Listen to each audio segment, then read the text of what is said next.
Welcome to the final edition of Dane Does here in the spring. Dane Richardson, joined alongside Associate Head Coach and Pitching Coach, Coach P. Kendall Leitner, Delaney Nagy. They're going to show me what it's like to be a Division I softball pitcher. You guys ready to go? Yeah, let's go. We're big on progression, so this is a handy dandy spinner. We use this every day for our spins. Today, we're just going to work with you on like a fastball. We won't go through all the breaking pitches, but one of the biggest things is just making sure that you have full flexion in your wrist. You're leading with your elbow, snapping with your wrist to get good whip on the backside. So if I'm doing it to Delaney, you want to make sure it's north to south, tight rotation right over the top. You can just go with your index and your middle finger. So you'll line it up on the two smaller seams there. And you're lefty, so this is weird for me. So you're going to be like hips, like open stance, full flexion, and just working on snapping it straight. So you want to make sure that you get as much torque on it as you can. Like so that? Yeah, so you want to make sure you're fully flexed on the backside, snapping it through. Ooh, not bad, not bad. Oh, that wasn't straight. So when you finish a little bit across, that's why it's tilted a little bit. So making sure that your follow through is straight up and down. Better. Nice. Good. Now, is this a drill that you do every day with pitchers, or is this They do this as part of their warm-up, so in their progression to the mound. So we don't just come in and throw all out from 43. Now, what is a pitcher's progression like? Because I know you guys are pitching on Tuesdays, Saturdays. What is it like in between games? Because a lot of your pitchers know that they're going to be throwing a lot of pitches. We can throw more pitches just because our rotator cuff isn't as involved with the windmill motion as an overhanded baseball pitcher's is. So we can throw more in terms of pitch counts. We obviously still monitor them in terms of like, okay, if this pitcher threw a lot over the weekend, then after her recovery day, she might go lighter and then a heavy day and then a lighter day. So we kind of work them up and down throughout the week, depending on who's throwing, how much they threw, where's their recovery at in terms of like, especially with Coach Jackson, our strength and conditioning coach, he's great with modifying if we need recovery stuff and letting us know their numbers in the weight room. So we're pretty in tune with them. It's kind of like an all staff effort with our training staff too. So, but more in short, we monitor them throughout the week. So spinner would be the first part of the spins. And then normally this is more in depth. If you're working curves and stuff, we'll work some screw or some curve with a 14-inch, but the increased surface area, you've got to work a little bit harder with your snaps just to get a tighter spin. Now, is there a way I should grip it on the seams? That's how I hold it. And then since my hand's like a little bigger, yours is probably bigger than mine, you can tuck your pinky off if you want, or you can leave it on. So then your fingers are on the seams and you get the most spin you can. Okay. Not bad. That was good. There we go. Yeah, are you trying to say you've actually done this before? I played baseball growing up. I can throw. Okay. Like I can't I did not pitch. Obviously theirs is a little bit more extended, but then they'll go to the 12-inch, which is what the normal size ball is, and do some wrist snaps there with the same grip and just working on getting more rotation on the ball.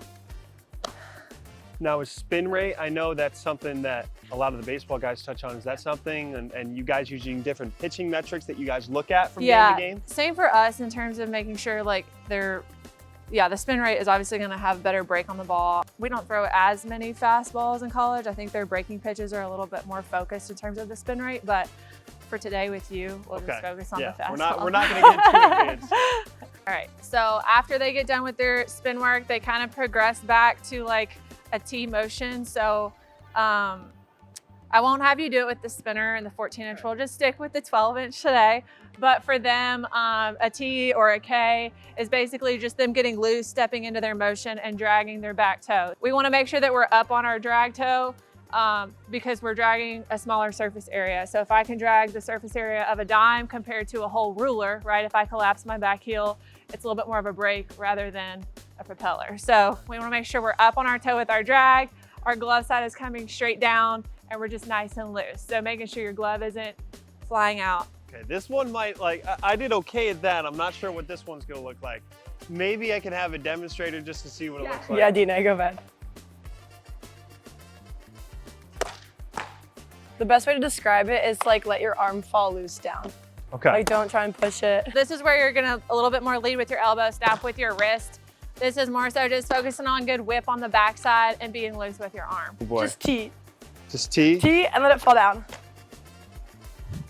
Oh. You got it. Let your arm come through before your hip a little bit. Better. Oh. Better with it. You gotta get to the plate here. Yeah, there you Better, go. better. He likes to throw that hip really hard, Kendall. I know, he just want to rip it. Is there a certain pitch that's your favorite pitch that you like to throw? And could you show me the grip of that pitch? So my favorite pitch is a screwball, and I kind of hold it just like how you hold a curveball and everything. So I just hold it like this, and as I'm coming around, I come in here, spin as hard as I can out, and normally it'll cut in as hard as I can. My favorite pitch is curve and change up. So I throw my curve like this on the 2 seams, and then I just put my thumb on this one and I spin it like that. So I have to keep my wrist bent and then go like this.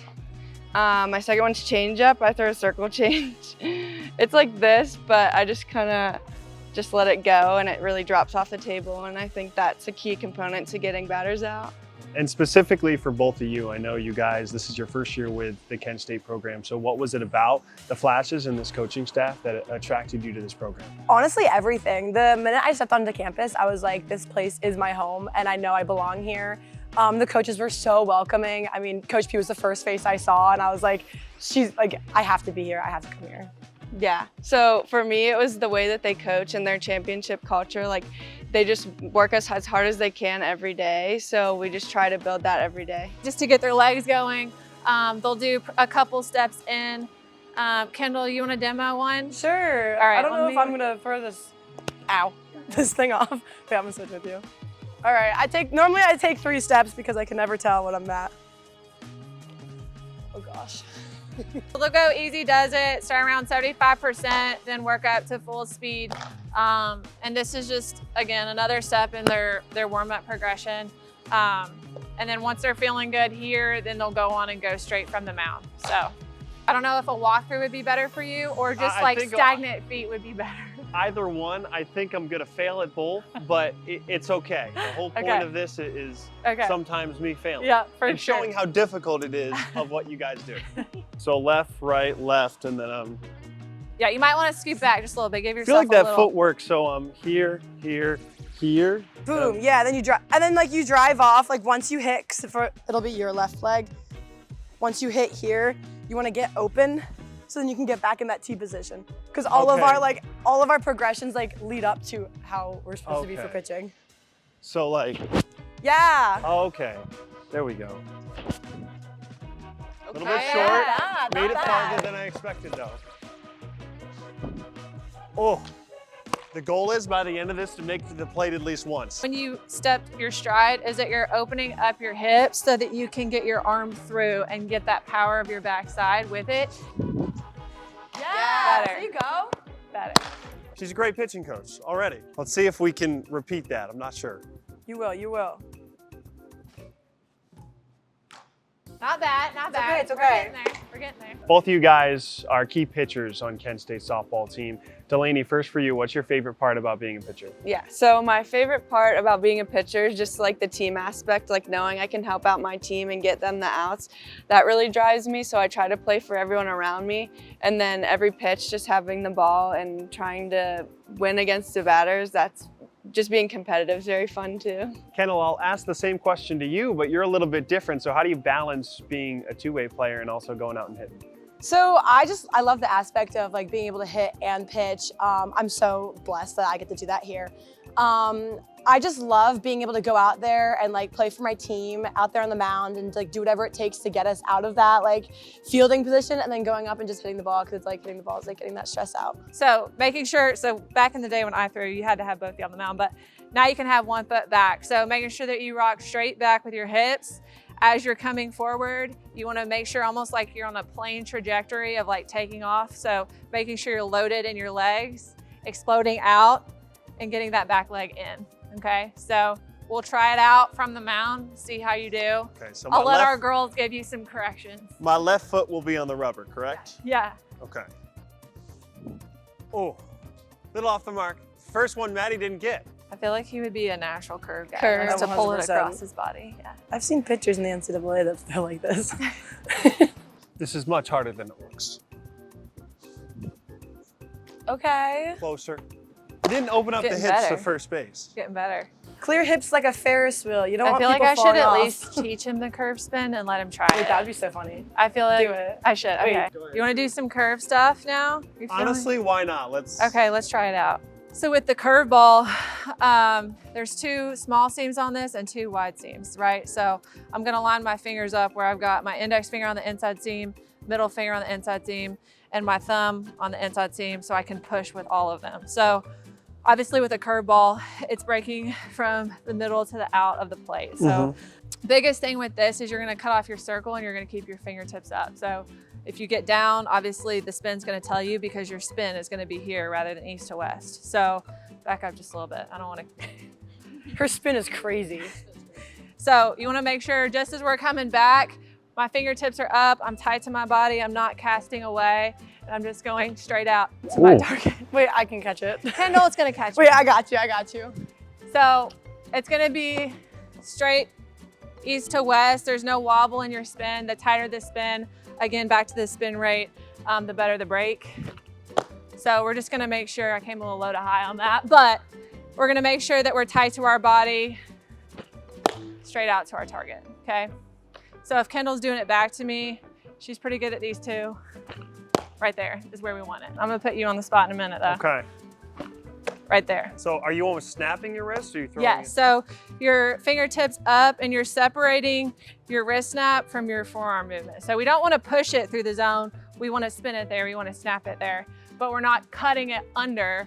Think about like coming around the ball or around the spinner. Yeah. It'll be this way because it's like the ball's cut in half.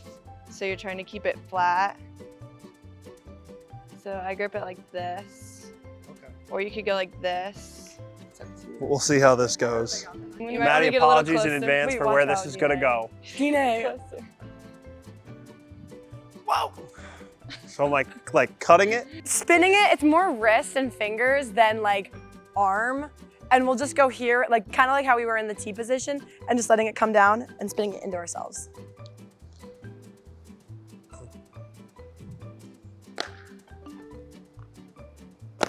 I guess even think about like back to pitching lesson days. If I've got like a little tyke starting out, like even with my 10-year-olds, I start them close and all they're doing is separating their wrist up. So I don't even have them going back to a T.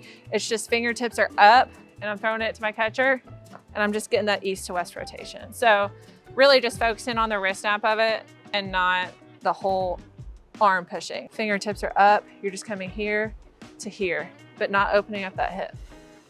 There we go, yeah. Not better, better. not as army. There we go, a little bit better, A little bit. How does this compare to your baseball lesson? It is much more difficult. Yeah. Listen, I will say, See that? Cade and Ben Rabatin did a fantastic job, and that is also very difficult. But I like, this is probably the hardest. This in field hockey, tops. Getting pinned by a 250-pound wrestler was not fun. But Oh my gosh. this is up there. This is difficult. You know, if they let me just pitch from here, I think I'd I be think great. you could strike some people out. With this team, not only with Delaney, but Kendall, where have you seen the biggest growth from your pitching staff overall this year? Because it seems like your pitching staff just continues to get better and better as the season goes along. Yeah, I think a lot of that is individual growth. I think one of the biggest things is them honing in on their craft. So like knowing what pitches they're best at and mastering those pitches. I think that's key to any pitching staff is, you know, not every kid's gonna throw all 5 pitches and they're gonna be the great, right? Like if I've got a great screwball pitcher and I've got a great curveball pitcher, they're great different looks coming in for each other and honing in on that. You know, Dane touched on her curveball, definitely one of the best that I've been blessed to coach. And Kendall with her screw, you know, it's great that they complement each other so well. It gives different looks to the batters. But also I would say just them as people and their growth. That's been some of the funnest to watch and them grow as a staff and like really cultivate that family within a family. You know, I always preach the pitching staff should always be super tight. Just to see them support each other and grow with that has been huge. You just mentioned 5 pitches. I can't throw any of those pitches, but that's okay. Kendall, I'll let you give out the situation. Okay. How about that? All right, Kendall. I'll go behind you. So I Okay. threw a strike on the Okay. 3-2 pitch in the MAC title game against baseball to win it for him. Okay. What is the situation here? Honestly, let's say it's a 2-2 count. Bases are loaded, and we are in the MAC championship game. Okay. So 2-2 count. I understand why she did that because she's going to give me a couple chances to throw some strikes. Delaney showed me a curveball. We're going to try that out first. The hitter doesn't know that though. Oh! Wait, I think she swung. I think seriously, I think she swung. Had some good down ball movement there. I think she did too. Wait, did we just win? Kansas State softball just won the MAC championship. Another edition of Dane Does, final edition of the spring. Coach P, Delaney, Kendall, thanks so much, and I learned a lot today. Thank you. Thank you.